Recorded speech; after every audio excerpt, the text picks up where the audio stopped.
Hi friends, welcome to my channel. నేను మీ పద్మజ. ఎలా ఉన్నారండి? అంతా బాగున్నారా? ఈరోజు రెసిపీ వచ్చేసి సముద్రపు గొరసలండి.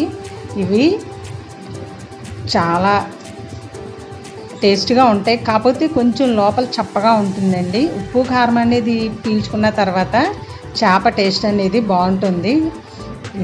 ముళ్ళు అనేది తక్కువ ఉంటుందన్నమాట. చాలా బాగుంటుందండి ఈ చేప. అది నేను ఎలా చేసానో మీరు చూడాలంటే ముందుగా మన ఛానల్ సబ్స్క్రైబ్ చేసి బెల్ ఐకాన్ దాన్ని క్లిక్ చేస్తే ఆల్ అండ్ బటన్ ప్రెస్ చేయండి. అప్పుడు మన వీడియోస్ అన్నీ మీకు వస్తూ ఉంటాయి. ముందుగా చూద్దాం ఫ్రెండ్స్. ఇవండి ఇలా ఉంటాయి అన్నమాట. సముద్రపు గొరసలు అంటే ఈ రకంగా ఉంటాయి. చూడండి ఇలా ఉన్నాయి. ఇది బాగు చేయించి తీసుకొచ్చారండి మా వారు, అందుకని చూపించడానికి అవ్వట్లేదు మీకు. ఇలా ఉంటుంది. హెల్త్కి కూడా చాలా మంచిదండి ఇది చేప అనేది. ఇందులో ఇప్పుడు మనం ఉప్పు కారం అనేది వేసేసి చేపలకు పట్టిద్దామండి. ఇది చేప దలసరగా కూడా ఉంటుంది, అంటే కొంచెం గుంజు ఎక్కువగా ఉంటుంది అనమాట, ముళ్ళు తక్కువ ఉంటుంది.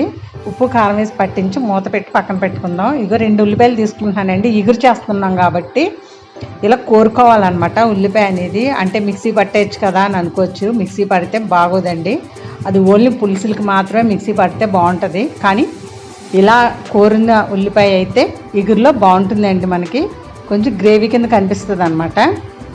ఇలా ఉల్లిపాయ అంతా చూడండి తురిమిన తర్వాత స్టవ్ వెలిగించి కళాయి పెట్టుకొని ఆయిల్ వేసుకోండి. ఆయిల్ మీకు ఇష్టమండి, ఎక్కువ వేసుకోవాలంటే ఎక్కువ వేసుకోండి, కాకపోతే సరిపడా వేసుకుంటేనే బాగుంటుంది అనమాట. ఆయిల్ హీట్ అయిన తర్వాత పచ్చిమిర్చి ఆనియన్స్ వేసేసుకొని మంచి కలర్ వచ్చే వరకు ఫ్రై చేసుకోవాలి. ఈ టమాటాలను ఇలా చిన్న ముక్కలుగా కట్ చేసాం కదండి, ఇవి చేత్తో ఇలా మిదిపేయాలన్నమాట.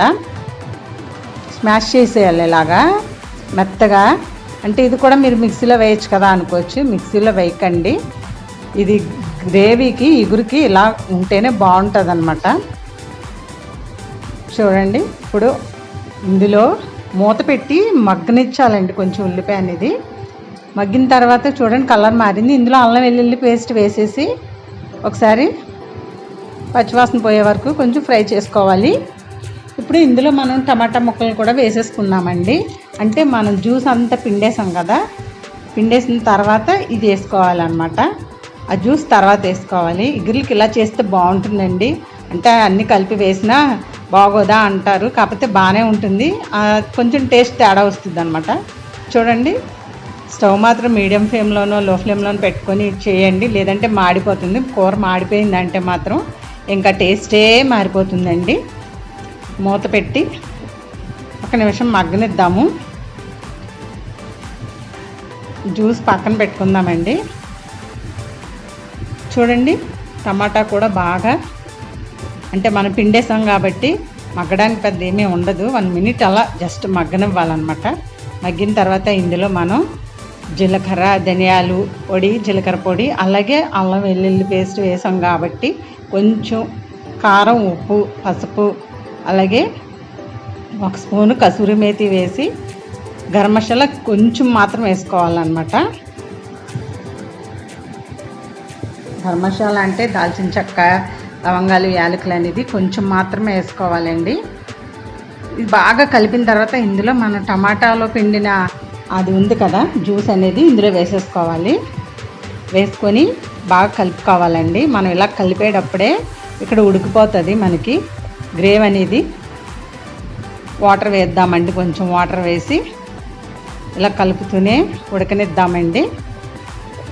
చూడండి ఉడికిపోతుంది కదా. ఇప్పుడు ఇందులో మనం ఫిష్ అనేది ఒక్కొక్కటిగా పెట్టేద్దామండి. ఇందులో ఇలా ముందు ఉప్పు కారం పట్టించిన తర్వాత ఇలా మసాలాల్లో కూడా పట్టించి మగ్గనిస్తే ఫిష్ అనేది చాలా టేస్ట్గా ఉంటుంది. మూత పెట్టి 1 మినిట్ మగ్గిన తర్వాత చూడండి హై ఫ్లేమ్లో మాత్రం పెట్టుకోకండి. ఇలా మళ్ళీ అన్నీ తిరగేయాలి.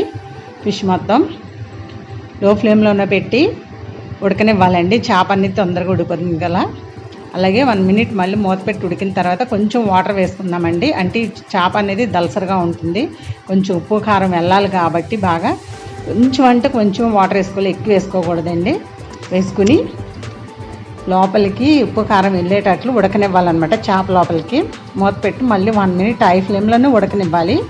చూడండి తొందరగా ఉడికిపోవాలి కాబట్టి, ఇది తొందరగా చేప కూడా ఉడికిపోతుంది కాబట్టి గ్రేవీ కూడా తొందరగా ఉడకాలి కాబట్టి హై ఫ్లేమ్లోనే ఉడకనివ్వాలి.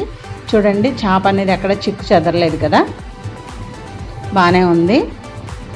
చేపలు వడ్డించేటప్పుడు కూడా నీట్గా వడ్డించుకుంటే ఇరిగిపోకుండా ఉంటాయండి. చూసారా, మూత పెట్టకుండానే అలాగే ఒక 30 సెకండ్స్ ఉడకనివ్వాలండి. చూసారా, చాలా బాగుందండి ఫిష్ అనేది. ఇది వెంటనే తినే కన్నా ఒక 2 గంటలు ఆగి తింటే బాగుంటుంది కూర. చాలా రుచిగా ఉందండి. అంతే, కూర రెడీ అయిపోయింది. వీడియో నచ్చితే కనుక ఒక లైక్ ఇచ్చి షేర్ చేయండి. Thanks for watching.